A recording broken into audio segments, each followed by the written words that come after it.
ನಮಸ್ಕಾರ ವೀಕ್ಷಕರೇ, ಏಷ್ಯಾನೆಟ್ ಸುವರ್ಣ ನ್ಯೂಸ್ನ ಜಾತಕ ಫಲ ವಿಶೇಷ ಕಾರ್ಯಕ್ರಮಕ್ಕೆ ಸ್ವಾಗತ. ನಾನು ನಯನ ಶಂಕರ್. ಇವತ್ತು ನಾವು ಬುಧವಾರದಲ್ಲಿದ್ದೀವಿ. ಹಾಗಾದರೆ ಬುಧವಾರದ ವಿಶೇಷತೆ ಏನು? ಇವತ್ತು 12 ರಾಶಿಗಳ ಫಲಾಫಲ ಹೇಗಿದೆ? ನೀವು ಕಳಿಸಿರುವಂಥ ಸಂದೇಶಗಳಿಗೆ ಪರಿಹಾರವೇನು?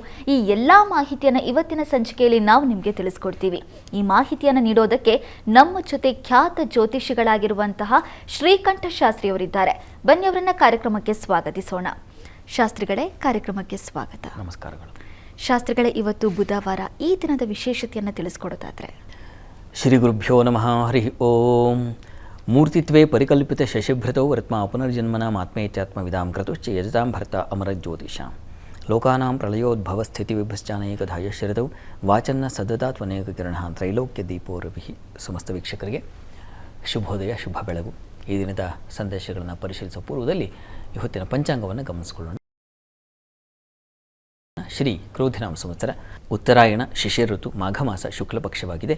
ಈ ದಿವಸ ಬುಧವಾರವಾಗಿರತಕ್ಕಂಥದ್ದು. ಪೌರ್ಣಮಿ ತಿಥಿ, ಆಶ್ಲೇಷ ನಕ್ಷತ್ರ. ಈ ದಿವಸ ಮಾಘ ಪೌರ್ಣಮಿ, ಭಾರತ ಹುಣ್ಣಿಮೆ ಅಂತ ಕರೀತಾರೆ. ನಮ್ಮ ಉತ್ತರ ಕರ್ನಾಟಕದಲ್ಲೆಲ್ಲ ಅತ್ಯಂತ ಶ್ರೇಷ್ಠವಾದ ಒಂದು ಕಾಲ ಈ ದಿವಸ. ಎಷ್ಟೋ ಕಡೆ ರಥೋತ್ಸವಾದಿಗಳೆಲ್ಲ ನೆರವೇರುತ್ತೆ. ದೇವತಾ ಉತ್ಸವಗಳಲ್ಲಿ ಭಾಗಿಯಾಗಿ ಅಲ್ಲಿ ತನು ಮನಗಳನ್ನೆಲ್ಲ ಸಮರ್ಪಣೆ ಮಾಡಿಕೊಳ್ತಕ್ಕಂಥ ಒಂದು ವಿಶಿಷ್ಟ ಕಾಲ ಇದು ಪೌರ್ಣಮಿ. ಮತ್ತು ಈ ದಿವಸ ಸೂರ್ಯನ ಸಂಕ್ರಮಣ ಬೇರೆ ಇರತಕ್ಕಂಥದ್ದು. ಆತ ಕುಂಭರಾಶಿಯನ್ನು ಪ್ರವೇಶ ಮಾಡ್ತಾನೆ. ಸೂರ್ಯ ಸಂಕ್ರಮಣ ಅಂತ ಕರೀತಾರೆ. ಇದು ಬಹಳ ವಿಶಿಷ್ಟವಾದ ಒಂದು ಪುಣ್ಯ ಕಾಲ. ಮತ್ತು ನಾವು ಇಡೀ ಪ್ರಪಂಚವೇ ತಿರುಗಿ ನೋಡ್ತಾ ಇರತಕ್ಕಂಥ ಕುಂಭಮೇಳ ಏನಿದೆ ನಮ್ಮ ಪ್ರಯಾಗರಾಜ್ನಲ್ಲಿ, ಈ ದಿವಸ ಶಾಹಿ ಸ್ನಾನ ಇದೆ, ಮಂಗಳ ಸ್ನಾನ ಈ ದಿವಸ ಏರ್ಪಾಡಾಗ್ತಕ್ಕಂಥದ್ದು. ನೋಡಿ, ಕುಂಭ ಸ್ನಾನ ತುಂಬ ಪವಿತ್ರ ಸ್ನಾನ. ಆ ಸ್ನಾನದಿಂದಲೇ ನಮ್ಮ ಬದುಕೆಲ್ಲ ಒಂದು ರೀತಿ ಪುನೀತವಾಗಿಬಿಡುತ್ತೆ, ಪವಿತ್ರವಾಗಿಬಿಡುತ್ತೆ ಅಂತಕ್ಕಂಥ ಒಂದು ನಂಬಿಕೆ ನಮ್ಮಲ್ಲಿ ಬೆಳೆದು ಬಂದಿದೆ. ಅದರಲ್ಲೂ ಈಗ ನೆರವೇರ್ತಾ ಇರತಕ್ಕಂಥ ಕುಂಭ, ಅದನ್ನು ಮಹಾಕುಂಭ ಅಂತ ಕರೀತಾರೆ. 144 ವರ್ಷಗಳ ಕಾಲಾವಧಿಯಲ್ಲಿ ಕಾಣಸಿಗ್ತಕ್ಕಂಥದ್ದು. ಅದು ನಮ್ಮ ಪುಣ್ಯ. ನಾವು ಆ ಹಿಂದೆನೂ ಹುಟ್ಟಿಲ್ಲ, ಮುಂದೆನೂ ಹುಟ್ತಾ ಇಲ್ಲ, ಈಗ ಹುಟ್ಟಿದ್ದೀವಿ. ಅದು ನೋಡಲಿಕ್ಕೆ ಒಂದು ಇದಕ್ಕಿಂತ ಸುವರ್ಣ ಕಾಲ ಇನ್ಯಾವುದಿದೆ? ಆ ರೀತಿಯಲ್ಲಿ ಈ ದಿವಸ ಅತ್ಯಂತ ಪವಿತ್ರ ಕಾಲ. ಅಕಸ್ಮಾತ್ ಅಲ್ಲಿಗೆ ಹೋಗೋಕ್ಕಾಗಲಿಲ್ಲ ಅಂತಕ್ಕಂಥವ್ರಿಗೆ ಮಾಘಸ್ನಾನದ ಪುಣ್ಯ ಖಂಡಿತ ಇದೆ. ಹೀಗಾಗಿ ಈ ಪೌರ್ಣಮಿಯ ಸಂದರ್ಭದಲ್ಲಿ, ಈ ಪರ್ವಕಾಲದಲ್ಲಿ ಇಲ್ಲೇ ಹತ್ತಿರದಲ್ಲಿರ್ತಕ್ಕಂಥ ಯಾವುದಾದ್ರು ನದಿ ಸ್ನಾನವೂ ಖಂಡಿತ ಆಗುತ್ತೆ. ನಾನು ಕಳೆದ ವಾರ ಹೇಳಿದ್ದೆ, ಹತ್ತಿರದಲ್ಲಿರ್ತಕ್ಕಂತಹ ಕಾವೇರಿಯೋ ಕಪಿಲಾ ನದಿಯೋ ಯಾವುದಿದ್ದರೆ ಅದು, ತುಂಗಭದ್ರಾ ಇದೆ, ಎಷ್ಟೋ ನದಿಗಳಿಂದ ನಮ್ಮ ಸುತ್ತಮುತ್ತಲ ಹರಿತಾ ಇದೆಯಲ್ಲ, ಅಲ್ಲಿ ಸಾಧ್ಯವಾದರೆ ಹೋಗಿ ಬರ್ತಕ್ಕಂಥದ್ದು. ಅಲ್ಲಿಗೆ ಹೋಗಿ ಮಿಂದೆದ್ದರೆ ಆ ಮಾಘ ಸ್ನಾನದ ಪುಣ್ಯ ನಮಗೆ ಸಂದಾಯವಾಗುತ್ತೆ. ಮತ್ತು ದಾನಗಳನ್ನು ಮಾಡ್ತಕ್ಕಂಥದ್ದು, ಸ್ನಾನ ದಾನ ನಮ್ಮ ಕೈಯಲ್ಲಿ ಆಗೋದಿಲ್ವಾ? ಯಾರಿಗಾಗಲ್ಲ ಸ್ನಾನ ಮಾಡಲಿಕ್ಕೆ. ಹಾಸ್ಪಿಟಲಲ್ಲಿರ್ತಕ್ಕಂಥವ್ರು ಯಾರೋ ದೇಹದ ಅಶಕ್ತತೆ ಇದ್ದರೆ ಆಗಲ್ಲ. ಅದರ ಹೊರತಾಗಿ ಎಲ್ಲರೂ ಯಾವುದೇ ದುಡ್ಡನ್ನು ಕೊಡದೆ, ಇದಕ್ಕೆಲ್ಲ ನಮ್ಮ ಪ್ರಕೃತಿ ದುಡ್ಡು ವಸೂಲಿ ಮಾಡಿಬಿಟ್ಟಿದ್ರೆ ಮನುಷ್ಯ ಬದುಕ್ತಾನೆ ಇರಲಿಲ್ಲ. ಅದು ಕೊಡೋ ಗಾಳಿ ಆಗಬಹುದು, ಅದು ಕೊಡೋ ಬೆಳಕಾಗಬಹುದು, ನೀರಾಗಬಹುದು, ಯಾವುದಕ್ಕೂ ನೀವು ಸುಂಕ ಕಟ್ಟಬೇಕಾಗಿಲ್ಲ, ದುಡ್ಡು ಕಟ್ಟಬೇಕಾಗಿಲ್ಲ. ಉಚಿತ ಸೇವೆ ಭಗವಂತ ನಿಕ್ಷಿಪ್ತ ಮಾಡಿಟ್ಟಿದ್ದಾನೆ. ಇಂಥ ಬಂಗಾರದ ಭೂಮಿಯಲ್ಲಿ ನಾವು ಹುಟ್ಟಿದ್ದೀವಿ. ಅದರಲ್ಲೂ ನಮ್ಮ ಕಾವೇರಿ ನದಿ ಅಂತಂದರೆ ಅದು ಆ ಸಪ್ತ ನದಿಗಳಿದ್ದಾವಲ್ಲ, ಗಂಗೆ ಸಮವಾಗಿದೆ ಕಾವೇರಿ. ಇದಕ್ಕಿಂತ ಪುಣ್ಯ ಇನ್ನೇನಿದೆ ನಮ್ಮ ನಾಡಿಗೆ? ಹಾಗಂತ ಬೇರೆ ನದಿಗಳು ಕಡಿಮೆ ಅಂತಲ್ಲ, ಅದಕ್ಕೆ ಅದರದೇ ಆದ ತುಂಗಾ ಸ್ಥಾನಕ್ಕೆ ಅದರದೇ ಆದ ಮಹತ್ವ ಇದೆ, ಭದ್ರಾ ಸ್ಥಾನಕ್ಕೂ ಇದೆ. ಎಲ್ಲ ವರದಾ ನದಿ, ಅನೇಕ ನದಿಗಳಿದ್ದಾವೆ. ಅಲ್ಲೆಲ್ಲ ಎಲ್ಲ ನದಿಗಳು ಕೂಡ ಆ ಕ್ಷೇತ್ರಗಳ ಮಹಿಮೆಯಿಂದಲೇ, ಆ ನದಿಯಿಂದಲೇ, ತನ್ನ ಹರಿವಿಕೆಯಿಂದಲೇ ಅದು ಪುಣ್ಯವಾಗಿರುತ್ತದೆ. ಅದು ಬೇರೆ ವಿಚಾರ. ಅಲ್ಲಿರ್ತಕ್ಕಂಥ ಕ್ಷೇತ್ರಗಳು ಸೇರಿಬಿಟ್ರೆ ಅದಕ್ಕಿಂತ ಮಹತ್ವ ಇನ್ನೇನಿದೆ? ಹೀಗಾಗಿ ಯಾವುದೇ ಸರಿ ಆ ಪುಣ್ಯ ನದಿಗಳಲ್ಲಿ ಸ್ನಾನ ಮಾಡಿಕೊಂಡು ಅವುಗಳ ಒಂದು ನಾವು ಗಲೀಜು ಮಾಡಬಾರ್ದು ಅಲ್ಲಿ ಹೋಗಿ ಅಷ್ಟೇ. ನಮ್ಮ ಪಾಪ ತೊಳಿಲಿಕ್ಕೆ ಪಾಪ ನಮ್ಮ ಬಟ್ಟೆ ಎಲ್ಲ ಕಸ ಎಲ್ಲ ಅಲ್ಲಿ ಹಾಕಿ, ಪ್ಲಾಸ್ಟಿಕ್ಕು ಇತ್ಯಾದಿಗಳನ್ನೆಲ್ಲ ಹಾಕಿ ಅದನ್ನು ಹಾಳು ಬಿದ್ದೋದ್ರೆ ನೀವು ಸ್ನಾನ ಮಾಡಿದ್ದು ಲಕ್ಷ ಪಟ್ಟು ಪಾಪ ಬಂದುಬಿಡುತ್ತೆ ನಿಮಗೆ. ಇದು ಜವಾಬ್ದಾರಿ ಇರಬೇಕು. ಜವಾಬ್ದಾರಿ ಇದೆ ಎಷ್ಟೋ ಜನಕ್ಕೆ. ಪಾಪ ಕೆಲವರಿಗೆ ಅಸಡ್ಡೆ, ಯಾರೋ ಕ್ಲೀನ್ ಮಾಡ್ತಾರೆ ಬಿಡು ಅನ್ನತಕ್ಕಂಥದ್ದು, ಅದು ತಪ್ಪಾಗುತ್ತೆ. ಹೀಗಾಗಿ ಸ್ನಾನಕ್ಕೆ ಹೋಗ್ತಾ ಇದ್ದೀರಾ ಅಂದರೆ ಶುಚಿ ಬೇಕು. ನೀವು ಶುಚಿಯಾಗೋದು ಅಷ್ಟೇ ಅಲ್ಲ, ನದಿಯನ್ನು ಶುಚಿಯಾಗಿಡದೇ ಇದ್ದರೆ, ಇನ್ನೊಬ್ಬರಿಗೆ ತನ್ನಂತೆ ಇತರು ಅಂತ ಭಾವಿಸದೇ ಇದ್ದರೆ ಅದು ಘೋರ ಅಪರಾಧವಾಗುತ್ತೆ. ಸನಾತನ ಧರ್ಮ ಅಥವಾ ನಮ್ಮ ಧರ್ಮ ಅದನ್ನು ಹೇಳಿಲ್ಲ, ಗಲೀಜು ಮಾಡುವುದನ್ನು ಹೇಳಿಲ್ಲ, ಸ್ನಾನ ಮಾಡಲಿಕ್ಕೆ ಅವಕಾಶ ಇದೆ. ಹೀಗಾಗಿ ಹೋಗಿ ಸ್ನಾನ ಮಾಡಿ, ಸ್ನಾನದ ನೀರು ಅದು ಸೂರ್ಯನ ಕಿರಣಗಳು ತಾಗಿ ಆ ನೀರೆಲ್ಲ ಈಗ ಔಷಧಿ ಗುಣ ಬಂದಿರುತ್ತೆ ಆ ನೀರಿಗೆ. ಆ ನೀರಿನ ಪಾನ, ಸ್ನಾನ ಇವೆಲ್ಲವೂ ಮನುಷ್ಯನ ಆರೋಗ್ಯದ ಮೇಲೆ ತುಂಬ ಪ್ರಭಾವಶಾಲಿಯಾಗಿರುತ್ತೆ. ಸ್ನಾನ ಹೇಳಿರೋದೇ ಆರೋಗ್ಯ ದೃಷ್ಟಿಯಿಂದ. ಮನುಷ್ಯ ಇಂಥ ತೀರ್ಥ ಸ್ನಾನ ಮಾಡಿದ್ರೆ, ಇಂಥ ನದಿ ಸ್ನಾನ ಮಾಡಿದ್ರೆ ಅದರಲ್ಲಿರ್ತಕ್ಕಂತಹ ಖನಿಜಾಂಶಗಳು, ಲವಣಾಂಶಗಳು, ಇತರೆ ಎಲ್ಲ ಮ್ಯಾಗ್ನೆಟಿಕ್ ಪವರ್ಸ್ ಎಲ್ಲ ಆ ನೀರಿನಲ್ಲಿ ಶೇಖರವಾಗಿರುತ್ತೆ. ಅದನ್ನು ಯಾರೋ ಪಾಪ ಒಬ್ಬ ವಿಜ್ಞಾನಿ ಯಾವುದೋ ಒಂದು ಫೇಸ್ಬುಕ್ಕಲ್ಲೋ ಎಲ್ಲೋ ಓದಿದ ನೆನಪು. ಆ ವಿಜ್ಞಾನಿ ನಮ್ಮ ಕುಂಭಮೇಳದ ಅಲ್ಲಿ ಪ್ರಯಾಗರಾಜಲ್ಲಿ ಸಂಗಮ ಕ್ಷೇತ್ರದ ನೀರನ್ನು ತೊಗೊಂಡು ಹೋಗಿ ನೋಡಿದಂತೆ, ಇಷ್ಟು ಕಾಲ ಪ್ರಿಸರ್ವ್ ಮಾಡಿಟ್ಟು ನೋಡಿದಂತೆ ಅದು ಬೇರೆ ನೀರಿಗೆ ಹೋಲಿಸಿದ್ರೆ ಅದು ಅಷ್ಟು ದಿವ್ಯ ಔಷಧ ರೂಪದಲ್ಲಿ ಇತ್ತು ಅಂತ ಓದಿದ ನೆನಪು. ಹೀಗೆ ಅದರಲ್ಲಿ ವಿಜ್ಞಾನ ಯಾವುದೋ ಒಂದು ಟೆಸ್ಟ್ ಮಾಡಿ ಇಷ್ಟು ಅಂತ ಹೇಳುತ್ತೆ, ಆದರೆ ಇದನ್ನು ಮೀರಿದ್ದಿದೆ ಅಲ್ಲಿ ಮಹಾ ದಿವ್ಯ ಶಕ್ತಿ ಅಡಕವಾಗಿರುತ್ತೆ. ಸೂರ್ಯನಿಗಿಂತ ಬೇರೆ ಶಕ್ತಿ ಏನಿದೆ? ವಿಜ್ಞಾನಿಗಳು ಬಗೆದು ನೋಡೋಕ್ಕಾಗ್ತಾ ಇಲ್ಲ, ಸೂರ್ಯನ ಹತ್ತಿರಕ್ಕೂ ಹೋಗೋಕ್ಕಾಗ್ತಾ ಇಲ್ಲ. ಸೂರ್ಯನೊಳಗೆ ಯಾವ ಶಕ್ತಿ ಇದೆ ಅಂತ ಗೊತ್ತಿಲ್ಲ. ಅಂಥ ಕಿರಣಗಳು ಹರಿದು ಬರ್ತಾ ಇದೆ. ಚಂದ್ರನ ಶಕ್ತಿ ಏನು ಅಂತ ವಿಜ್ಞಾನಿಗೆ ಗೊತ್ತಿಲ್ಲ, ಅಲ್ಲಿಗೆ ಹೋಗಿರಬಹುದು ಅಷ್ಟೇ, ಆದರೆ ಅದರ ಶಕ್ತಿ ಏನು ಅನ್ನೋದು ಅದು ಋಷಿಗಳಿಗೆ ಗೊತ್ತಾಗಬೇಕು, ದೇವತೆಗಳಿಗೆ ಗೊತ್ತಾಗುತ್ತೆ, ಅಷ್ಟೇ ವಿನಃ ನಾವು ಕಂಡುಹಿಡಿಯಲಿಕ್ಕೆ ಕಷ್ಟ. ಅಂಥ ಕಿರಣಗಳೆಲ್ಲ ಬಂದು ನೀರಿನ ಮೇಲೆ ಬೀಳುವಾಗ ಆ ನೀರನ್ನು ನಾವು ತಗೊಂಡ್ಬಿಟ್ರೆ, ಆ ನೀರನ್ನು ನಾವು ಸ್ನಾನ ಮಾಡಿದ್ರೆ ನಮಗೆ ಎಂಥ ಶಕ್ತಿ ಬರುತ್ತೆ, ಎಂಥ ದಿವ್ಯತೆ ಬರುತ್ತೆ. ಬೇರೆ ವಿಚಾರ ಹೋಗಲಿ, ಆ ಬರ್ತಕ್ಕಂಥ ಮಹಿಮೆ ನಾವು ಅದನ್ನು ವರ್ಣಿಸೋಕ್ಕಾಗತ್ತಾ? ನಾವು ಕಾದಂಬರಿ ಬರಲಿಕ್ಕಾಗತ್ತಾ ಅಥವಾ ಪದ್ಯ ಕಟ್ಟಲಿಕ್ಕಾಗತ್ತಾ? ಅದ್ರ ಬಗ್ಗೆ ಸಾಧ್ಯವಿಲ್ಲ. ಹೀಗಾಗಿ ಅದು ಅನುಭವ ವೇದ್ಯ. ಯಾವುದೋ ರೀಲ್ಸು ಮತ್ತೊಂದು ಇವುಗಳ ಆಕರ್ಷಣೆಗೆ ಬಿದ್ದು ನಾನು ಹೋಗದೆ, ನಾನು ಸ್ನಾನ ಮಾಡದೆ ಅಲ್ಲ, ಅಂತರಂಗದಿಂದ ಆಕರ್ಷಿತವಾಯಿತಾ ಅದು ಬಹಳ ಮುಖ್ಯವಾಗುತ್ತೆ. ಅಂತರಂಗದ ಸೆಳವಿದೆಯಲ್ಲ ಅದು ತುಂಬ ಮುಖ್ಯವಾದದ್ದು. ಆ ಸೆಳವಿನಿಂದಾಗಿ ನೀವು ಹೋಗಿ ಸ್ನಾನ ಮಾಡಬೇಕೇ ವಿನಃ ಅವರು ಸ್ನಾನ ಮಾಡಿದ್ರು ನಾನು ಹೋದೆ, ಅಲ್ಲೂ ರೀಲ್ಸ್ ನೋಡಿದೆ, ಇಲ್ಲೇನೋ ಮತ್ತೊಂದು ನೋಡಿದೆ, ಮಗದೊಂದು ನೋಡಿದೆ, ಅವುಗಳ ಆಕರ್ಷಣೆಯಿಂದ ಹೋದರೆ ನೀವು ಸುಸ್ತಾಗ್ತೀರ ಅಷ್ಟೇ. ದೇಹ ಶ್ರಮವಾಗುತ್ತೆ, ಸುಸ್ತಾಗುತ್ತೆ. ಆದರೆ ನೀವು ಅಂತರಂಗದ ಸೆಳವಿನಿಂದ ನೀರು ಪುಣ್ಯ ಸ್ನಾನ ಅಂತ ಹೋದಾಗ ಯಾವ ಶ್ರಮವೂ ಆಗಲ್ಲ ಮತ್ತು ದೈವದ ಅನುಗ್ರಹದಿಂದ ನಿಮ್ಮ ಬದುಕು ಒಂದು ಪಾವನವಾಗುತ್ತೆ. ಈ ಅರ್ಥದಲ್ಲಿ ಈ ಒಂದು ಪೌರ್ಣಮಿಯನ್ನು ನಾವು ಸಂಪನ್ನ ಮಾಡ್ಕೋಬೇಕು. ಇಂಥದ್ದೊಂದು ಸಿಗೋದು ಮತ್ತೆ ಯಾವಾಗ? ಕಷ್ಟ. ಇದೇ ಪೌರ್ಣಮಿ ಮತ್ತೆ ಮುಂದಿನ ವರ್ಷ ಬರಬಹುದು, ಆದರೆ ಈ ಕಾಲ ಎಷ್ಟೋ ಸರಿದು ಹೋಗಿರುತ್ತೆ. ಹೀಗಾಗಿ ಇಂಥದ್ದು ಕಾಲ ಸಿಗೋದು ಬಹಳ ಕಷ್ಟ. ಹೀಗಾಗಿ ಈ ಸಿಕ್ಕ ಕಾಲವನ್ನು ವ್ಯರ್ಥ ಮಾಡದೆ ಪುಣ್ಯ ಸ್ನಾನಗಳನ್ನು ಮಾಡಿ, ದಾನಗಳನ್ನು ಮಾಡಿ, ದಾನವೂ ತುಂಬ ಶ್ರೇಷ್ಠವಾಗಿದೆ, ದಾನ ಮಾಡಿ.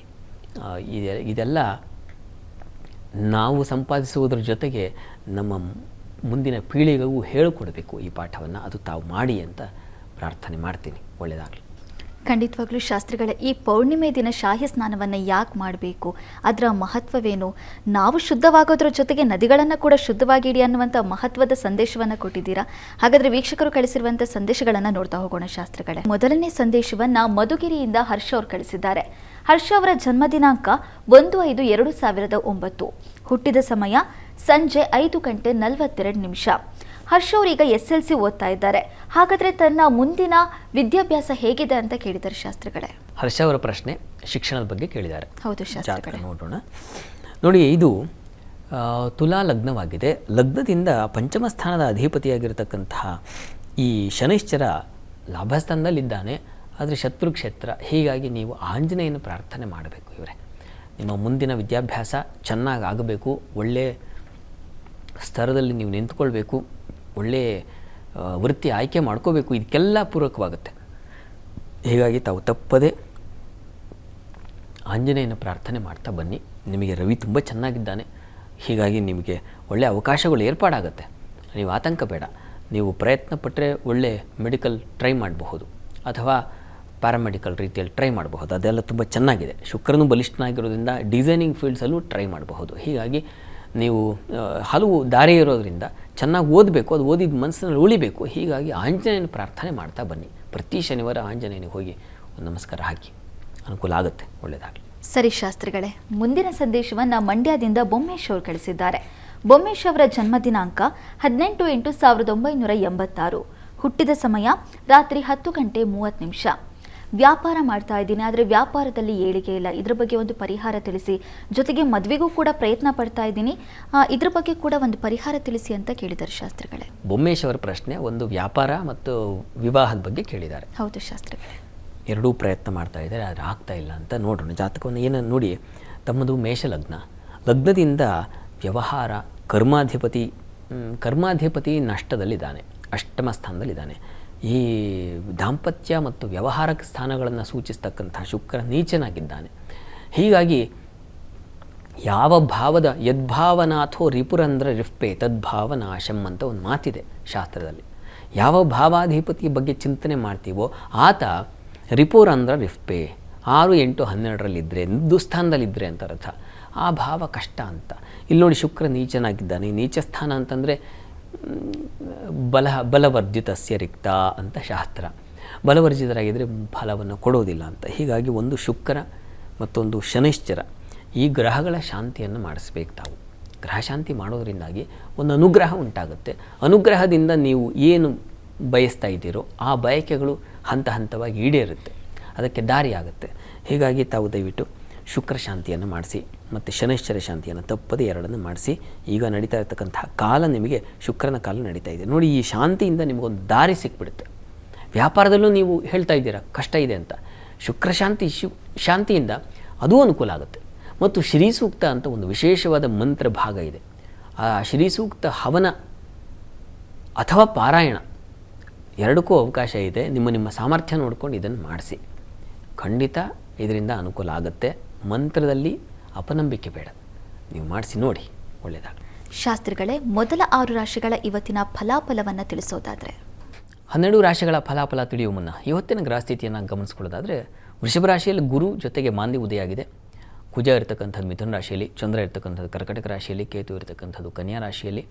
ಇನ್ನು ರವಿ ಈ ಕ್ಷಣಕ್ಕೆ ಆತ ಮಕರ ರಾಶಿಯಲ್ಲಿದ್ದರೂ ಪರಿವರ್ತನೆ, ಸಂಕ್ರಮಣ ಇದೆ, ಕುಂಭರಾಶಿಯನ್ನು ಪ್ರವೇಶ ಮಾಡ್ತಾನೆ. ಅಲ್ಲಿ ಶನಿ ಮತ್ತು ಬುಧರಿಗೆ ಆಲ್ರೆಡಿ ಇದ್ದಾರೆ. ಇನ್ನು ಶುಕ್ರ ರಾಹು ಯುತಿಯನ್ನು ನೋಡ್ತಾ ಇದ್ದೀವಿ, ಅದು ಮೀನ ರಾಶಿಯಲ್ಲಿ. ಹೀಗಿರುವಾಗ 12 ರಾಶಿಗಳ ಫಲಾಫಲ ತಿಳಿತಾ ಹೋಗೋಣ. ಮೊದಲಿಗೆ ಮೇಷರಾಶಿ. ಮೇಷರಾಶಿಯವರಿಗೆ ದಿವಸ ಆಹಾರ ವ್ಯತ್ಯಾಸ ಇದೆ. ಸಿಹಿ ಪದಾರ್ಥಗಳಿಂದ ತೊಂದರೆ, ಅತಿಯಾದ ಸಿಹಿ ಪದಾರ್ಥ ತಗೊಳ್ಳೋ ಸ್ವಲ್ಪ ಹುಷಾರು, ಗಮನಿಸಿ. ಇನ್ನು ಇದರ ಹೊರತಾಗಿ ನಿಮಗೆ ಲಾಭ ಚೆನ್ನಾಗಿದೆ. ಈ ದಿವಸ 2-3 ರೀತಿಯ ವ್ಯಾಪಾರ ಲಾಭಗಳನ್ನು ಕಾಣಲಿಕ್ಕೆ ಅವಕಾಶ ಇದೆ. ಸೂರ್ಯನ ಸಂಕ್ರಮಣ ನಿಮ್ಮ ಪಾಲಿಗೆ ಮಹಾ ಲಾಭವನ್ನು ತಂದುಕೊಡುತ್ತೆ. ರಾಜಕಾರಣಿಗಳಿಗೆ ವಿಶೇಷವಾದ ಅಧಿಕಾರ ಅಥವಾ ಇನ್ನೇನು ಕೈಂಕರ್ಯಗಳೆಲ್ಲ ಆಗ್ತಕ್ಕಂಥದ್ದು, ಅದೆಲ್ಲ ತುಂಬ ಚೆನ್ನಾಗಿದೆ. ಸರ್ಕಾರಿ ನೌಕರಿಯಲ್ಲಿರ್ತಕ್ಕಂಥವ್ರಿಗೆ ತುಂಬ ಚೆನ್ನಾಗಿದೆ ಈ ದಿವಸ. ಆದರೆ ಸ್ವಲ್ಪ ವಿದ್ಯಾರ್ಥಿಗಳಿಗೆ ತೊಂದರೆ, ಕಂಟಕ ಇದೆ. ಬ್ಯಾಂಕುಗಳಲ್ಲಿ ಕೆಲಸ ಮಾಡೋರಿಗೆ ತೊಂದರೆಗಳಿದ್ದಾವೆ ಈ ದಿವಸ. ಸ್ವಲ್ಪ ಹುಷಾರಾಗಿರಿ. ಹಣಕಾಸಿನ ವಹಿವಾಟು ಮಾಡೋರು ಸ್ವಲ್ಪ ಜಾಗ್ರತೆಯಿಂದ ಇರಬೇಕು. ವಿದ್ಯಾರ್ಥಿಗಳು ಅಷ್ಟೇ ಜಾಗ್ರತೆಯಿಂದ ಇರಬೇಕು. ಪ್ರಾರ್ಥನೆಗೆ ದಿವಸ ಮಹಾಲಕ್ಷ್ಮಿ ಹಾಗೂ ಮಹಾಸರಸ್ವತಿ ಇದು ಪ್ರಾರ್ಥನೆ ಮಾಡಿದ್ರೆ ತುಂಬ ಒಳ್ಳೆಯದು. ಇನ್ನು ವೃಷಭ ರಾಶಿ. ವೃಷಭ ರಾಶಿಯವರಿಗೆ ದಿವಸ ಆರೋಗ್ಯ ವ್ಯತ್ಯಾಸ ಇದೆ. ತಲೆ, ಬ್ರೈನ್, ಮೆದುಳಿಗೆ ಸಂಬಂಧಿಸಿದ ಹಾಗೆ ಅಥವಾ ಕತ್ತಿನ ಮೇಲ್ಭಾಗಕ್ಕೆ ಸಂಬಂಧಿಸಿದ ಹಾಗೆ ತೊಂದರೆಗಳು ಉಂಟಾಗುವ ಸಾಧ್ಯತೆ ಇದೆ. ಸ್ವಲ್ಪ ಬೇಗ ಪರಿಶೀಲನೆ ಮಾಡಿಸ್ಕೊಳ್ಳಿ. ಇದರ ಹೊರತಾಗಿ ಕೆಲಸದಲ್ಲಿ ಈ ದಿವಸ ದಿಗ್ಬಲ ಬರುತ್ತೆ. ಸೂರ್ಯನಿಂದಾಗಿ ಅಧಿಕಾರಗಳು ಬರ್ತಕ್ಕಂಥದ್ದು, ಅಧಿಕಾರ ಸಿಗ್ತಕ್ಕಂಥದ್ದು, ಹೊಸ ಅವಕಾಶಗಳು ದಾರಿ ಆಗ್ತಕ್ಕಂಥದ್ದು, ಈ ಥರದ್ದೆಲ್ಲ ತುಂಬ ಚೆನ್ನಾಗಿದೆ. ಸಿವಿಲ್ ಕ್ಷೇತ್ರದವರಿಗೆ ತುಂಬ ಚೆನ್ನಾಗಿದೆ. ಬಟ್ಟೆ, ವಸ್ತ್ರ, ಕಲಾಕ್ಷೇತ್ರಗಳು ಇಲ್ಲೆಲ್ಲ ಕೆಲಸ ಮಾಡೋರಿಗೆ ತುಂಬ ಚೆನ್ನಾಗಿದೆ.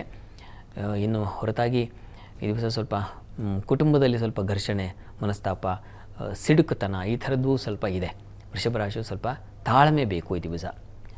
ಹೀಗಾಗಿ ಪ್ರಾರ್ಥನೆಗೆ ದಿವಸ ನೀವು ದುರ್ಗಾ ಕವಚ ಕೇಳಿಸ್ಕೊಳ್ಳಿ, ಅದು ತುಂಬ ಅನುಕೂಲ ಮಾಡುತ್ತೆ. ದುರ್ಗಾ ಸನ್ನಿಧಾನಕ್ಕೆ ಹೋಗಿ ಬನ್ನಿ, ಅಥವಾ ತೀರ್ಥ ಸ್ನಾನ ಮಾಡಿದ್ರೂ ಅದೂ ಮನಸ್ಸಿನ ಮೇಲೆ ಪರಿಣಾಮ ಬೀರುತ್ತೆ, ಪ್ರಭಾವ ಕೊಡುತ್ತೆ. ಇನ್ನು ಮಿಥುನ ರಾಶಿ. ಮಿಥುನ ರಾಶಿಯವರಿಗೆ ದಿವಸ ನೋಡಿ, ನಿಮ್ಮ ರಾಶಿಯಲ್ಲೇ ಕುಜ ಇದ್ದಾನೆ. ಸ್ವಲ್ಪ ದೇಹಕ್ಕೆ ಪೆಟ್ಟು ತರಿಸೋದು, ಗಾಯ ಈ ಥರದ್ದೆಲ್ಲ ಇದೆ, ಹುಷಾರಾಗಿ ಓಡಾಡಿ. ಕಾಲಿಗೆ ಪೆಟ್ಟು ಬೀಳೋ ಸಾಧ್ಯತೆ ಕೂಡ ಇದೆ ಈ ದಿವಸ. ಮಂಡಿ ಕೆಳಗಿನ ಭಾಗ ಹುಷಾರು. ಅದರ ಹೊರತಾಗಿ ತಂದೆ ಮಕ್ಕಳಲ್ಲಿ ಈ ದಿವಸ ಮನಸ್ತಾಪಗಳು, ಭಿನ್ನಾಭಿಪ್ರಾಯ ಬರಬಹುದು. ಮನಸ್ಸಿಗೆ ಬೇಸರ ಆಗುವ ಘಟನೆ ನಡೆಯುತ್ತೆ. ಧರ್ಮ ಕಾರ್ಯಗಳಲ್ಲೂ ಸ್ವಲ್ಪ ಅಸಮಾಧಾನಗಳು ಬರತಕ್ಕಂಥದ್ದು, ಈ ಥರದ್ದೆಲ್ಲ ಇದೆ. ಹೀಗಾಗಿ ಸ್ವಲ್ಪ ಹುಷಾರು. ಅಂತಹ ಕೆಲಸಗಳಲ್ಲಿ, ದೇವಸ್ಥಾನ ಇತ್ಯಾದಿ ಇಂತಹ ಕೆಲಸ ಜವಾಬ್ದಾರಿ ಇದ್ದರೆ ಹುಷಾರಾಗಿರಿ. ಇನ್ನು ಈ ದಿವಸ ವೃತ್ತಿಯಲ್ಲಿ, ಕೆಲಸದಲ್ಲಿ ತೊಡಕುಗಳಿದ್ದಾವೆ. ಅತಿಯಾದ ಪರಿಶ್ರಮ ಉಂಟಾಗುತ್ತೆ. ಅದು ಕೂಡ ನಿಮಗೆ ಬೇಸರ ಅಸಡ್ಡೆ ಮಾಡಿಬಿಡುತ್ತೆ. ಹೀಗಾಗಿ ಒಂದು ಈಶ್ವರ ಪ್ರಾರ್ಥನೆ, ಈಶ್ವರ ಸನ್ನಿಧಾನದಲ್ಲಿ ಅಭಿಷೇಕ ಮಾಡಿಸೋದು ತುಂಬ ಒಳ್ಳೆಯದು. ಕರ್ಕಟಕ ರಾಶಿಯವರಿಗೆ ಈ ದಿವಸ ರಾಶ್ಯಾಧಿಪತಿಯ ಬಲ ಇರೋದರಿಂದಾಗಿ ದೇಹಾರೋಗ್ಯ ತುಂಬ ಚೆನ್ನಾಗಿರುತ್ತೆ. ಆರೋಗ್ಯದಲ್ಲಿ ಚೇತರಿಕೆ, ಮನಸ್ಸು ಉಲ್ಲಾಸದಾಯಕವಾಗಿರುತ್ತೆ. ಈ ದಿವಸ ಯಾವುದನ್ನು ನಿಭಾಯಿಸುವ ಶಕ್ತಿಯನ್ನು ತಂದುಕೊಡ್ತಾನೆ ಚಂದ್ರ, ಅದು ಬಲ ಇದೆ. ಇನ್ನು ವಿದೇಶ ವಹಿವಾಟಿನ ಅನುಕೂಲ ಚೆನ್ನಾಗಿದೆ. ಈ ದಿವಸ ವ್ಯಾಪಾರ ಇತ್ಯಾದಿ ಹೊರದೇಶ ವ್ಯವಹಾರಗಳಲ್ಲೆಲ್ಲ ಬಲ ಚೆನ್ನಾಗಿದೆ. ಸಿಹಿ ಪದಾರ್ಥದ ವ್ಯಾಪಾರಿಗಳಿಗೆ ತುಂಬ ವಿಶೇಷವಾದ ಲಾಭ ಗಳಿಕೆ ಇದೆ. ಧನಾಧಿಪತಿ ಅಷ್ಟಮಕ್ಕೆ ಹೋಗ್ತಾನೆ, ಹೀಗಾಗಿ ಸ್ವಲ್ಪ ಧನ ನಷ್ಟವೂ ಇದೆ. ಕುಟುಂಬದ ಕಾರಣದಿಂದಾಗಿ ಧನ ನಷ್ಟ ಇದೆ, ಅದರ ಕಡೆ ಸ್ವಲ್ಪ ಗಮನ ತೆಗೆದುಕೊಳ್ಳಿ. ಉಳಿದ ಹಾಗೆ ತುಂಬ ಚೆನ್ನಾಗಿದೆ ಈ ದಿವಸ. ಪ್ರಾರ್ಥನೆಗೆ ದಿವಸ ಈಶ್ವರದ ಸನ್ನಿಧಾನದಲ್ಲಿ ಅಭಿಷೇಕ ಮಾಡಿಸಿ. ಇನ್ನು ಸಿಂಹರಾಶಿ, ಸಿಂಹರಾಶಿಯವರಿಗೆ ಈ ದಿವಸ ಇನ್ವೆಸ್ಟ್ಮೆಂಟ್ ಜಾಸ್ತಿ, ಹೆಚ್ಚಿನ ಹೂಡಿಕೆ, ಇನ್ಯಾನೋ ಖರೀದಿ, ಮನೆಗೆ ಸಂಬಂಧಿಸಿರ್ತಕ್ಕಂಥ ಖರೀದಿ ಆಗ್ಬೋದು, ಅಥವಾ ವಸ್ತ್ರಾಭರಣ, ಸ್ತ್ರೀಯರ ಉಡುಗೆ ತೊಡುಗೆ, ಅಲಂಕಾರ ಸಾಧನಗಳು ಇವುಗಳನ್ನು ಕೊಂಡುಕೊಳ್ಳಿಕ್ಕಾಗಿ ನಷ್ಟ, ಅದನ್ನು ಸೂಚಿಸ್ತಾ ಇದೆ. ಇನ್ನು ವೃತ್ತಿಯಲ್ಲಿ ಈ ದಿವಸ ಸ್ವಲ್ಪ ಕಿರಿಕಿರಿ, ಸೀನಿಯರ್ಸ್ ಸ್ವಲ್ಪ ಹಿಂಸೆ ಮಾಡಬಹುದು, ಅಥವಾ ನೀವು ಯಾರನ್ನು ತುಂಬ ನಚ್ಕೊಂಡಿರ್ತೀರೋ ಅವರಿಂದ ನಿಮಗೆ ಕಿರಿಕಿರಿ ಉಂಟಾಗಬಹುದು, ಅಂಥದ್ದು ಒಂದು ತೊಡಕಿದೆ. ಕಾರ್ಯ ವಿಘ್ನಗಳನ್ನು ಸೂಚಿಸ್ತಾ ಇದೆ. ಅರ್ಧಕ್ಕೆ ನಿಂದುಬಿಡ್ತಕ್ಕಂಥದ್ದು, ಕೆಲಸ ಪೂರ್ಣ ಆಗದೇ ಇರತಕ್ಕಂಥದ್ದು, ಈ ಥರದ ತೊಡಕುಗಳನ್ನು ಸೂಚಿಸ್ತಾ ಇದೆ. ನೀವು ಸಹ ರವಿ ಸಪ್ತಮ ಬಂದರೆ ಕಿರಿಕಿರಿ ಆಗುತ್ತೆ, ದಾಂಪತ್ಯದಲ್ಲಿ ಮನಸ್ತಾಪ, ಭಿನ್ನಾಭಿಪ್ರಾಯ ಇವುಗಳನ್ನು ಸೂಚಿಸ್ತಾ ಇದೆ. ಸ್ವಲ್ಪ ಗಮನ ಇರಲಿ. ಉಳಿದ ಹಾಗೆ ಈ ದಿವಸ ನಿಮಗೆ ಲಾಭದಲ್ಲಿರ್ತಕ್ಕಂಥ ಕುಜನಿಂದಲೂ ವಿಶೇಷ ಭೂಮಿ ಸಂಬಂಧಿ ಇತ್ಯಾದಿ ವ್ಯಾಪಾರದಲ್ಲಿ ಲಾಭ ಕಾಣ್ತೀರ. ಪ್ರಾರ್ಥನೆಗೆ ಶಿವಶಕ್ತಿಯರ ಆರಾಧನೆ, ಪಾರ್ವತಿ ಪರಮೇಶ್ವರ ಪ್ರಾರ್ಥನೆ ಮಾಡಿ. ಇನ್ನು ಕನ್ಯಾ ರಾಶಿ, ಕನ್ಯಾ ರಾಶಿಯವರಿಗೆ ದಿವಸ ವೃತ್ತಿಯಲ್ಲಿ ವಿಶೇಷವಾದ ಬಲ ಇದೆ. ಈ ಹಾಲು ಹೈನುಗಾರರಿಗೆ ವಿಶೇಷವಾದ ಲಾಭ ಇದೆ. ಕೃಷಿಕರಿಗೆ ತುಂಬ ಚೆನ್ನಾಗಿದೆ. ನೀರಿನ ಕ್ಷೇತ್ರಗಳಲ್ಲಿ ಕೆಲಸ ಮಾಡೋರಿಗೆ ತುಂಬ ಲಾಭದಾಯಕವಾಗಿದೆ. ವಸ್ತ್ರ ವ್ಯಾಪಾರಿಗಳಿಗೆ ಚೆನ್ನಾಗಿದೆ. ಡೈರಿ ಪ್ರಾಡಕ್ಟ್ ಅವರಿಗೆ ತುಂಬ ಲಾಭದಾಯಕವಾಗಿದೆ. ಎಷ್ಟೆಲ್ಲ ಚೆನ್ನಾಗಿದೆ ನೋಡಿ ಈ ದಿವಸ. ತಂದೆ ಮಕ್ಕಳಲ್ಲಿ ಈ ದಿವಸ ಮನಸ್ತಾಪ, ಭಿನ್ನಾಭಿಪ್ರಾಯ ಇದೆ ಮಾಂದ್ಯ ಕಾರಣದಿಂದಾಗಿ. ದೇವಸ್ಥಾನಗಳಲ್ಲಿ ಕೆಲಸ ಮಾಡೋರು, ಈ ಪೌರೋಹಿತ್ಯ ಇತ್ಯಾದಿ ಇಂಥ ಈ ಧಾರ್ಮಿಕ ಕ್ಷೇತ್ರಗಳಲ್ಲಿ ಕೆಲಸ ಮಾಡೋರು ಯಾರೂ ಆಗಬಹುದು, ಅವರಿಗೆಲ್ಲ ಈ ದಿವಸ ಸ್ವಲ್ಪ ಕಿರಿಕಿರಿ, ತೊಡಕು, ಏನೋ ಮನಸ್ಸಿಗೆ ಬೇಸರ ಇಂಥದ್ದಿದೆ. ಗುರು ಪ್ರಾರ್ಥನೆ ಮಾಡ್ಕೊಳ್ಳಿ, ಗುರು ಸನ್ನಿಧಾನಕ್ಕೆ ಹೋಗಿ ಬನ್ನಿ. ತುಲಾರಾಶಿಯವರಿಗೆ ಈ ದಿವಸ ನಷ್ಟತೆ ಇದೆ, ಮನಸ್ಸಿಗೆ ಬೇಸರ ಉಂಟಾಗುವ ಸಾಧ್ಯತೆ ಇದೆ. ಸ್ವಲ್ಪ ಜವಾಬ್ದಾರಿ ನೀವು ತಗೊಳ್ಬೇಡಿ, ಬೇರೆಯವ್ರ ಜವಾಬ್ದಾರಿ ಇದ್ದರೆ ಸಹಕಾರ ಮಾಡಿ, ಆ ಥರದ್ದು ಒಳ್ಳೆಯದು. ಈ ದಿವಸ ಜವಾಬ್ದಾರಿ ಒಳ್ಳೆಯದಲ್ಲ. ಉಳಿದ ಹಾಗೆ ಈ ದಿವಸ ಮಕ್ಕಳ ವಿಚಾರದಲ್ಲೂ ಮನಸ್ತಾಪ, ಭಿನ್ನಾಭಿಪ್ರಾಯಗಳು ಬರುತ್ತೆ. ಈ ದಿವಸ ನಿಮಗೆ ಪ್ರಯಾಣದಲ್ಲೂ ಸ್ವಲ್ಪ ತೊಡಕನ್ನು ಸೂಚಿಸ್ತಾ ಇದೆ, ಹುಷಾರಾಗಿರಿ. ಈ ದಿವಸ ವಸ್ತು ನಷ್ಟತೆ ಇದೆ, ಕಳ್ಕೊಳ್ತೀರಾ. ಯಾವುದೋ ಒಂದು ಸಭೆಗೋ ಇನ್ನೇನೋ ಫಂಕ್ಷನ್ಗೆ ಹೋಗಿರ್ತೀರ, ಅಲ್ಲಿ ಇನ್ನೇನೋ ನಷ್ಟ ಕಷ್ಟ, ಈ ಥರದ್ದು ಒಂದು ಪರಿಸ್ಥಿತಿ ಇದೆ, ಹುಷಾರು. ಕೆಲಸದಲ್ಲಿ ಮಾತ್ರ ತುಂಬ ಚೆನ್ನಾಗಿದೆ ಈ ದಿವಸ. ಏನೂ ನಾವು ಹೊರಗೆ ಹೋಗ್ತಾ ಇಲ್ಲ, ಕೆಲಸ ಅಷ್ಟೇ ಅಂದರೆ ಅವರಿಗೆ ದಿ ಬೆಸ್ಟ್ ಡೇ, ತುಂಬ ಚೆನ್ನಾಗಿದೆ. ಅದರಲ್ಲೂ ಸ್ತ್ರೀಯರಿಗೆ, ಅಧಿಕಾರ ಸ್ಥಳದಲ್ಲಿರ್ತಕ್ಕಂಥವರಿಗೆಲ್ಲ ತುಂಬ ಚೆನ್ನಾಗಿದೆ ಈ ದಿವಸ. ಪ್ರಾರ್ಥನೆ ಈ ದಿವಸ ಕಾರ್ತವೀರ್ಯಾರ್ಜುನ ಸ್ಮರಣೆ ಮಾಡಿ. ಇನ್ನು ವೃಶ್ಚಿಕ ರಾಶಿ, ವೃಶ್ಚಿಕ ರಾಶಿಯವರಿಗೆ ದಿವಸ ಭಾಗ್ಯಾಧಿಪತಿ ತುಂಬ ಚೆನ್ನಾಗಿರೋದ್ರಿಂದ ದೈವಾನುಕೂಲ, ಪುಣ್ಯಸ್ನಾನ ಅಥವಾ ಕ್ಷೇತ್ರ ದರ್ಶನ ಇಂಥ ಸೂಚನೆ ಮಾಡ್ತಾ ಇದೆ, ತುಂಬ ಚೆನ್ನಾಗಿದೆ. ವೃತ್ತಿಯಲ್ಲೂ ತುಂಬ ಅನುಕೂಲದ ಫಲವನ್ನು ಸೂಚಿಸ್ತಾ ಇದೆ. ಈ ದಿವಸ ಪ್ರಯಾಣದಲ್ಲೂ ಸ್ವಲ್ಪ ಹುಷಾರಾಗಿರಿ. ಸಂಗಾತಿಯಲ್ಲೂ ಸ್ವಲ್ಪ ವಿರೋಧ ಇದೆ ಈ ದಿವಸ, ಮನಸ್ತಾಪಗಳು, ಭಿನ್ನಾಭಿಪ್ರಾಯ ಬರುತ್ತೆ ಈ ದಿವಸ. ಮುಖ್ಯವಾಗಿ ನಿಮಗೆ ವ್ಯಾಪಾರಿಗಳಿಗೆ ತೊಂದರೆಗಳಾಗುವ ಸಾಧ್ಯತೆಯನ್ನು ಸೂಚಿಸ್ತಾ ಇದೆ, ಹುಷಾರು, ಎಚ್ಚರವಾಗಿರಿ. ಪ್ರಾರ್ಥನೆಗೆ ಈ ದಿವಸ ನೀವು ನೋಡಿ, ಈ ಶಿವನ ಪ್ರಾರ್ಥನೆ, ಶಿವ ಸನ್ನಿಧಾನಕ್ಕೆ ಹೋಗಿ ಬನ್ನಿ, ಅಲ್ಲಿ ಅಭಿಷೇಕ ಮಾಡಿಸಿ, ತುಂಬ ಒಳ್ಳೆಯದಾಗುತ್ತೆ. ಇನ್ನು ಧನುರಾಶಿ, ಧನುರಾಶಿಯವರಿಗೆ ದಿವಸ ವೃತ್ತಿಯಲ್ಲಿ ತುಂಬ ಅನುಕೂಲದ ಫಲ ಸೂಚಿಸ್ತಾ ಇದೆ. ಧೈರ್ಯ, ಸಾಹಸ, ಕಠಿಣವಾದದ್ದನ್ನು ನಿಭಾಯಿಸುವ ಶಕ್ತಿ ಇದೆಲ್ಲ ಇದೆ. ಪ್ರಯಾಣದಲ್ಲೂ ಅನುಕೂಲ ಇದೆ. ಸ್ನೇಹಿತರ ಸಹಕಾರ ತುಂಬ ಚೆನ್ನಾಗಿದೆ. ಆದರೆ ಈ ದಿವಸ ನೀವು ಸ್ವಲ್ಪ ಎಡು ಬಿದ್ದುಬಿಡ್ತಕ್ಕಂಥದ್ದು, ಅಥವಾ ಇನ್ನೇನು ದ್ವೇಷ, ಶತ್ರು ಭಾವನೆ ಇವುಗಳಿಂದ ನೀವು ಹೈರಾಣಾಗ್ತಕ್ಕಂಥ ಸಾಧ್ಯತೆ ಇದೆ. ಇದರ ಕಡೆ ಸ್ವಲ್ಪ ಗಮನ ಇರಲಿ. ಅದರ ಹೊರತಾಗಿ ಉಳಿತಾಗಿ ತುಂಬ ಚೆನ್ನಾಗಿದೆ ಈ ದಿವಸ. ಈ ದಿವಸ ನೀವು ತಪ್ಪದೆ ಕೃಷ್ಣ ಪ್ರಾರ್ಥನೆ ಮಾಡಿ. ಇನ್ನು ಮಕರ ರಾಶಿ, ಮಕರ ರಾಶಿಯವರಿಗೆ ಈ ದಿವಸ ಸಂಗಾತಿಯಿಂದ ಸಪೋರ್ಟ್ ತುಂಬ ಚೆನ್ನಾಗಿದೆ. ಸಹಕಾರ, ಒಂದು ಆತ್ಮೀಯತೆ ಇದೆಲ್ಲ ತುಂಬ ಚೆನ್ನಾಗಿದೆ. ವ್ಯಾಪಾರಿಗಳಿಗೂ ಅಷ್ಟೇ, ಈ ಹಾಲು ಹೈನು ವ್ಯಾಪಾರಿಗಳಿಗೆ, ಕೃಷಿಕರಿಗೆ ತುಂಬ ಅನುಕೂಲದ ಫಲ ಇದೆ. ಕೆಲಸದಲ್ಲೂ ನಿಮಗೆ ಹೆಚ್ಚಿನ ಅನುಕೂಲ ಕಾಣಲಿಕ್ಕೆ ಅವಕಾಶ ಇದೆ ಈ ದಿವಸ. ಸ್ವಲ್ಪ ಹಣಕಾಸಿನ ನಷ್ಟ, ಕುಟುಂಬದ ವಿಚಾರದಲ್ಲಿ ಕುಟುಂಬದವರಿಗಾಗಿ ಅಥವಾ ಕುಟುಂಬ ಮನೆಯ ವಿಚಾರವಾಗಿ ಸ್ವಲ್ಪ ಹಣ ನಷ್ಟ ಅದನ್ನು ಸೂಚಿಸ್ತಾ ಇದೆ. ಇದು ಉದರ ಬಾಧೆ ಮತ್ತು ಮಕ್ಕಳ ವಿಚಾರದಲ್ಲಿ ಅದು ಕೂಡ ನಿಮಗೆ ಕಿರಿಕಿರಿಯನ್ನು ಸೂಚಿಸ್ತಾ ಇದೆ. ಸಭೆಗಳಲ್ಲಿ, ಮೀಟಿಂಗ್ಗಳಲ್ಲಿ ಸ್ವಲ್ಪ ಹುಷಾರು. ನಿಮಗೆ ಜವಾಬ್ದಾರಿ ಕೊಟ್ಟಿದ್ದರೆ ಆ ಜವಾಬ್ದಾರಿ ಕಷ್ಟ ನಿಭಾಯಿಸೋದು ನಿಮಗೆ ಕಷ್ಟ ಆಗುತ್ತೆ, ಹೊರೆಯಾಗುತ್ತೆ, ಆ ರೀತಿಯ ಲಕ್ಷಣ ಇದೆ. ಇದಕ್ಕೆ ತಪ್ಪದೇ ಗುರು ಪ್ರಾರ್ಥನೆ ಮಾಡಿ, ದತ್ತಾತ್ರೇಯರ ಸ್ಮರಣೆ ಮಾಡಿ. ಇನ್ನು ಕುಂಭರಾಶಿ, ಕುಂಭರಾಶಿಯವರಿಗೆ ದಿವಸ ರವಿಯ ಸಂಕ್ರಮಣ ಇದೆ. ಸಪ್ತಮಾಧಿಪತಿ ಬರ್ತಾ ಇದ್ದಾನೆ. ಹೀಗಾಗಿ ಸಂಗಾತಿಯಲ್ಲಿ ಸ್ವಲ್ಪ ಮಟ್ಟಿಗೆ ಅಸಮಾಧಾನಗಳಿದ್ದಾವೆ. ಯಾಕೆಂದರೆ ಶತ್ರು ನಿಮ್ಮ ರಾಶಿಗೆ, ಹೀಗಾಗಿ ಅಸಮಾಧಾನ, ನಿಮ್ಮ ಆರೋಗ್ಯದಲ್ಲಿ ವ್ಯತ್ಯಾಸ ಆಗ್ತಕ್ಕಂಥದ್ದು ಈ ಥರದ್ದೆಲ್ಲ ಇದೆ. ಹುಷಾರು. ಪ್ರಯಾಣದಲ್ಲಿ ತೊಂದರೆ ಇದೆ ಈ ದಿವಸ. ಹಿರಿಯ ನಾಗರಿಕರು ಪ್ರಯಾಣ ಮಾಡ್ತಾಯಿದ್ದಾರೆ, ಅವರಿಗೆ ಕಿರಿಕಿರಿ ಆಗ್ತಕ್ಕಂಥ ಸಾಧ್ಯತೆ ಸೂಚಿಸ್ತಾ ಇದೆ. ಮತ್ತು ಗುರು ಸಮಾನರು ಅವರಿಗೆ ಸ್ವಲ್ಪ ಮನಸ್ಸಿಗೆ ಬೇಸರ ಆಗೋ ಸಾಧ್ಯತೆ ಇದೆ. ಸ್ನೇಹಿತರಲ್ಲಿ ಮನಸ್ತಾಪಗಳು ಬರೋ ಸಾಧ್ಯತೆ ಇದೆ. ಗ್ರಾಮಗಳಲ್ಲಿ, ಹಳ್ಳಿಗಳಲ್ಲಿ ತೊಡಕುಗಳು, ಮನಸ್ತಾಪಗಳು, ಬೇಸರ ಆಗೋ ಸಾಧ್ಯತೆ ಸೂಚಿಸ್ತಾ ಇದೆ. ಸ್ವಲ್ಪ ಹುಷಾರಾಗಿರಬೇಕು, ಅಂದರೆ ಸಮಾಧಾನವಾಗಿರಬೇಕು. ಇದರ ನಿವಾರಣೆಗೆ ಮಹಾಲಕ್ಷ್ಮಿ ಪ್ರಾರ್ಥನೆ, ಹತ್ತಿರದಲ್ಲಿ ಯಾವುದಾದ್ರು ಲಕ್ಷ್ಮೀ ಮಂದಿರ ಇದ್ದರೆ ಅಲ್ಲಿಗೆ ಒಂದು ಪಂಚಾಮೃತ ಸೇವೆ ಮಾಡಿಸಿದ್ರೆ ಈ ತೊಡಕೆಲ್ಲ ನಿವಾರಣೆ ಆಗುತ್ತೆ.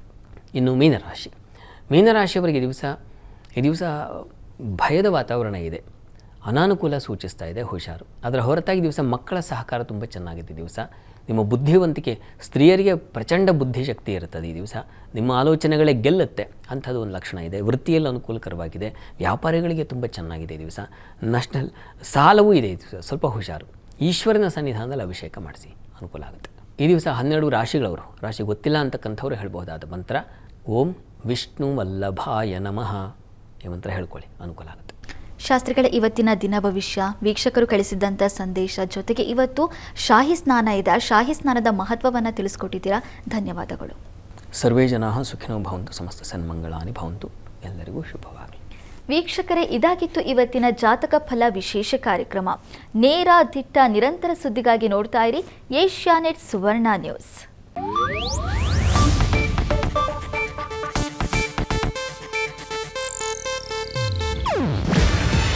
ಇದು ಏಷ್ಯಾನೆಟ್ ನ್ಯೂಸ್ ನೆಟ್ವರ್ಕ್ ಪ್ರಸ್ತುತಿ. ನೀವು ನೋಡ್ತಿದ್ದೀರಾ ಏಷ್ಯಾನೆಟ್ ಸುವರ್ಣ ನ್ಯೂಸ್.